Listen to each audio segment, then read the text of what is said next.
The Lord be with you. A reading from the Holy Gospel according to Luke. Glory to you, O Lord. When the day came for them to be purified as laid down by the law of Moses, the parents of Jesus took him up to Jerusalem to present him to the Lord. When they had done everything the law of the Lord required, they went back to Galilee, to their own town of Nazareth. Meanwhile, the child grew to maturity, and he was filled with wisdom, and God's favour was with him. The Gospel of the Lord.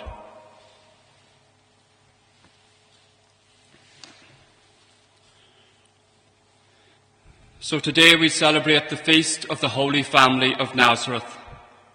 As part of God's plan for the salvation of the world, the Son of God chose to enter into time and human history as part of a family here on earth. And because of this, the family has been forever sanctified and made holy. It's in the family that we learn moral values, that we grow in the virtues, especially love. And it's in the family where the faith is nurtured and developed. And it's also in the family that we discover our purpose in life, what God is calling us to do. Nothing is by chance in God's divine will. And so the family is absolutely central to God's plan for the salvation of the world.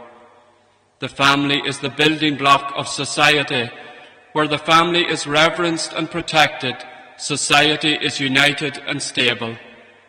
And so this is why the devil attacks the family at every opportunity, because he knows that if he can undermine the family, society will follow suit. And so key to his mission of attacking God and the Church is to strike at the heart of the family. And where better to aim that attack than at Ireland, the country which for centuries and millennia has been the protector of family values and the defender of the faith. But that was the Ireland of yesteryear. The Ireland of today is a very different country. It's an Ireland which prides itself on being modern and progressive, on leading the world in tolerance and acceptance, and of being intellectually superior to previous generations, which they look upon as being simple and naive in their faith and moral values. And so in recent years alone, we've seen a move towards the separation of church and state. But what's more concerning is we've seen our civil laws change to redefine marriage and to allow the killing of babies in the womb of their mother. All of these developments are an attack on the family unity, and where the family is divided, society is divided, and God becomes irrelevant in people's lives. And so attacking the family is key to the devil's plan for leading souls away from God and away from the Church. We only have to look at recent events in our country. Christmas is a time when families come together to celebrate the birth of Christ. Different generations uniting under one roof as a family. Grandparents and grandchildren sharing memories and stories, and going to Mass together as a family to adore the infant King who came to save us. In the lead up to Christmas, our government assured us that restrictions would be eased to allow families to celebrate Christmas together. And so thousands of families all over Ireland were looking forward to being united with their loved ones, many of whom they hadn't seen for months. But then, a couple of days before Christmas, the government pulled the pin on everything, with the result that many family members abroad were left stranded and separated from their loved ones here at home. And in the same breath, they made the decision to close our churches once again to public worship, for the third time in 9 months. However, shops and supermarkets will remain open, as will all non-essential retail outlets. And don't worry, you can still go to the gym or to the swimming pool, or for a game of tennis, or for a round of golf. You just can't go to Mass. This is despite the fact that there is no evidence linking Mass attendance to the spread of COVID-19. In fact, as I've stated here before, the church is the safest place you can be outside of your own home. So the closure of churches has nothing to do with the curtailing of the spread of COVID-19. So what then is the motivation behind closing our churches for public worship? Dr. Ronan Glynn has publicly implied that religion ranks as relatively unimportant in NIFET's decision-making. And that was made perfectly clear on Tuesday last when the government announced that whilst all non-essential retail outlets can remain open, public worship is prohibited. In other words, in the eyes of the current government, religion is less than non-essential. God is less than non-essential. And what is less than non-essential? Things you can discard as useless, worthless, of no consequence. Compare this with England and Northern Ireland, where all non-essential retail has been closed, but churches will remain open for public worship. And in the US, France, Germany, Belgium and Switzerland, successful legal challenges have been mounted against the overly strict limits being placed on religious worship. In each case, judges have ruled that these were disproportionate and unnecessary.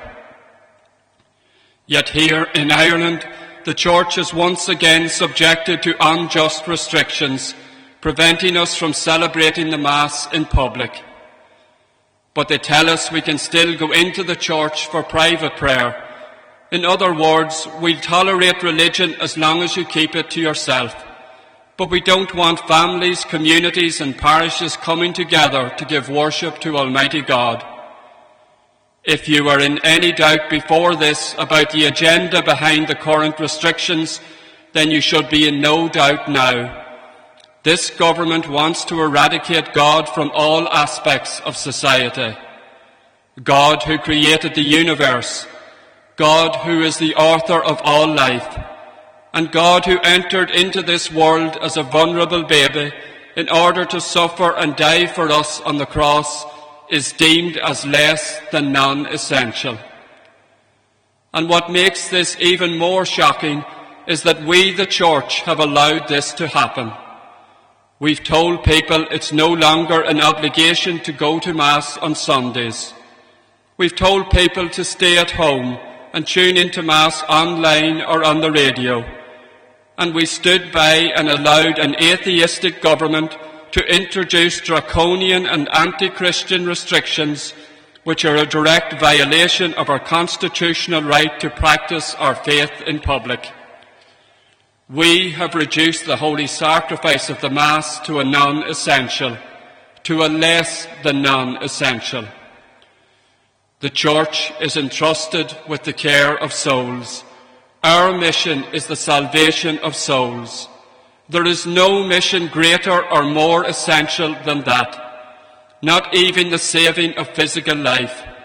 The human body is mortal, and so we will all have to face death one day. But the soul is immortal, and therefore there is nothing more important than the salvation of our soul. We cannot be dictated to by an atheistic government which has clearly demonstrated its total indifference to religion, and in particular towards the Catholic Church. A government which appears to be intent on destroying the faith and eradicating God from all aspects of society.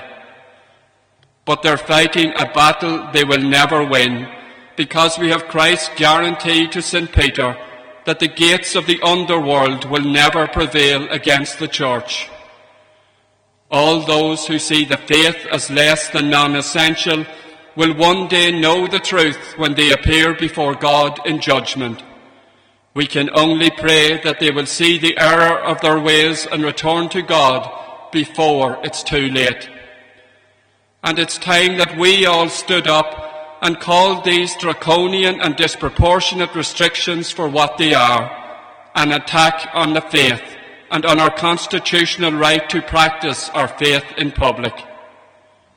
We've complied with everything imposed on us by the authorities so far, but there comes a time when we have to say, no, enough is enough. "Get behind me, Satan, for you are not on the side of God, but of men."